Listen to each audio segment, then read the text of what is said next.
Okay, hi guys. Here's me in one of those confused fucks up states of mind. Um, I just took something for depression, and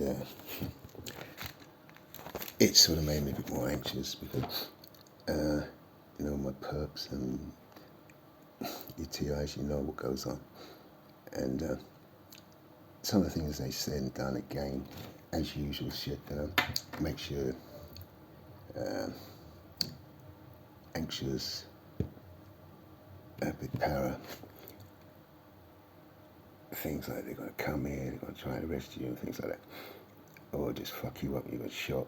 I mean, I don't know, I've been alive all these years, but you've had all that all the time. Sometimes you think, fuck, especially after you had something, to calm your nerves down, it don't work, and does the opposite, in fact. So this thing actually sometimes makes you feel quite sexy, and sometimes it does the opposite, gives you a kind of mind thing where it sort of opens and you see things quite clearly, and it opens your intellectual ability, which is what I was trying there, because most of the time it hits me sort of sexually because I'm single, I don't have a woman, and there's a hell of a lot of nice women around here. So I have to try hard more to sort of get on a more intellectual buzz. But every now and again, as a human being, if you're not doing anything, it's going to hit you that you need to. But anyway, you don't want to hear that, too much information. But, so anyway, I was on this intellectual buzz. I thought I'm going to start my meditation again because I was like talking about, thinking about it. Usually I record all my recordings, make a video, then upload them. But when they took my YouTube channel, sort of last year around Christmas, not this Christmas, the one before I think it was, just at the time of the COVID-19 lockdown, and I got the YouTube just down the road, so I went to go there to ask them, what's going on, see if I could get it back, and it was closed, and no one was allowed in, so I was fucked. I lost my YouTube channel. Just as people were starting to subscribe, I had it quite a few years, and nobody was really subscribing. I had maybe 2 or 3 subscribers, and then within a couple of months I had over 100 subscribers, and it seemed like it was going more and more and more, and then all of a sudden it just closed because I shared a video that had a copyright on it, and I think it could have been one of my own. What it was, I tried to get money, monetary thing. YouTube had a thing where you have the adverts or whatever adverts on your channel, and if people touch it and click on the advert, you get money for it. But I wasn't very good with computers and all that kind of stuff, and I wasn't really living anywhere properly at the time, so my internet was iffy, sort of around McDonald's, or I'd go into an internet cafe, or I'd buy a dongle, and stick that in. Remember the dongles? And then use that, but it wasn't very powerful, very, very slow. Little hubs and things. So it wasn't great, and it was difficult to me to upload. Then when I got Wi-Fi, I tried to upload a lot of things, so I got a lot of people. Because I couldn't understand. I thought, my site is really good. There's something for everybody on here. I don't know why it is I haven't got enough subscribers. So on that one, I shared my experiences that I was going through at the time, being a targeted individual, and being evicted, and then homelessness after that, and things I was encountering as a homeless person, and things that homeless people encounter in that situation. I was sort of filling in. And I'd make a video every day, but I stopped making a video every day because they took my channel, and I just thought, bugger that, to go again. But I might start another one. I might have a bit more experience of how to do one now. I just don't know what I'm going to do with it. Anyway, right now I'm in one of those confused situations of I don't know how to explain this, but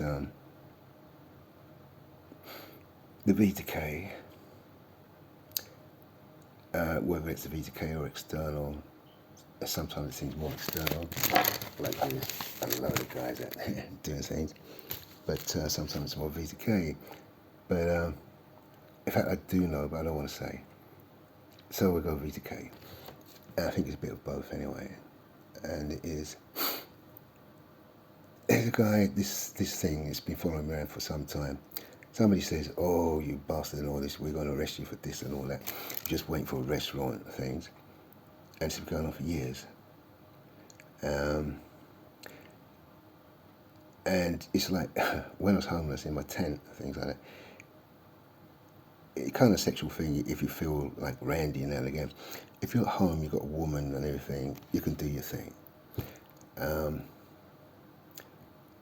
It's really difficult when you're on the street to sort of, you get one of those sexual urges and you're kind of fucked because after you do it, you stink. It really does stink. And you've got no way of washing yourself. And when you do it, if you do it, you've got people passing by. So it's really bad. I've seen people on the street sleeping in doorways and they really have a problem. When they burnt my tent down, I slept on the back seat of a bus for some time. I just get on the bus and or right to the end of the journey. Sometimes the bus driver will let you stay on and you just keep going until he finishes his route and he goes to the bus station, and then you have to get out when the cleaners come on. But sometimes they just told you to get off when they finish, go from the end of the ride. So you're getting off and you're having maybe an hour's sleep and you have to get on another bus, wait for that to come, get on another up and down. So you wouldn't really get proper sleep and you had to go in the daytime to the park.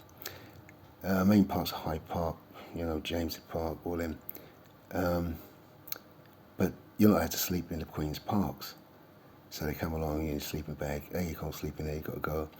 So I learned, okay, I'll sleep on top of the bag. I'll just take my shirt off and that. And when they come and move me on, I say, I'm sunbathing. So, oh, I see. So they let me go. In fact, they bought me some biscuits and water. It was quite nice after a while. But these are the kind of challenges you have. And when you need somewhere to shower and stuff, it's not always there. So I learned to shower from a bottle of mineral water, but mineral water is not very good to take very heavy soap suds off. Anyway, so I've got this side where the guy says, I can see what you're doing, and you're feeling randy, but you think, no, I'm not going to go on a randy buzz. Sometimes you can, as I said, you can get, it keeps you, opens your intellectual thing. So I was trying to think, okay, what I need to do, I want to get back to meditation, yoga and stuff like that. I've been thinking about it for a while. So I also did Kabbalah and things, and different sites confuse it because your chakras have different colors and things, and it's also the same with Kabbalah. They have different colors on different ones, so you have to get used to it. And you're learning these colors, and then you get confused and you forget. And my memory keeps going. So I'm looking at the colors on this one to get the chakras. Okay, I've got to meditate on the colors from the ground chakra, root chakra to the crown chakra. I thought, okay, I'll refresh my mind on the colors, and then it's got sound notes, the sound of them. So it's been a while since I remember what the notes are. So I went through that, and I'm getting into all this intellectual thing, and there's this woman, and she whispers, and her whisper's so low that you're not sure if you're actually hearing it sometimes.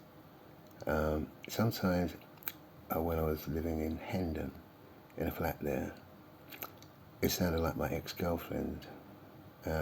Sometimes it sounded like, Lilith or whatever. But it's a very witchy but very sexy voice, and it really does turn you on. I was succumbed to it anyway, and I sort of, though I was frightened of it because I thought it could be demon or witchy, I kind of missed it when I didn't hear it because it was so, and I didn't know a woman, it sounded so nice. And I thought, this is dangerous because if it is a succubus, if it is Lilith, demons and stuff like that. Yeah, she can take your soul and shit. So anyway,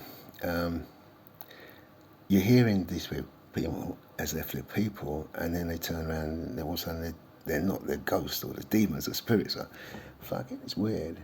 And so this woman's whispering, she sounded very sexy, and the way she was whispering, it's like, it really hit me, and it gave me such an erection. I felt like I was about to come. I don't know if it's too much information, but that's what happened. And the next thing, this guy's got, that's my fucking mother. And you know, you're in this freaking thing, you fucking cunt, you know. And so you're stuck in between worlds. And you feel like people are watching you, and you can't do it. Anyway, I don't know if I'm going to send this video. It's mad. See you later.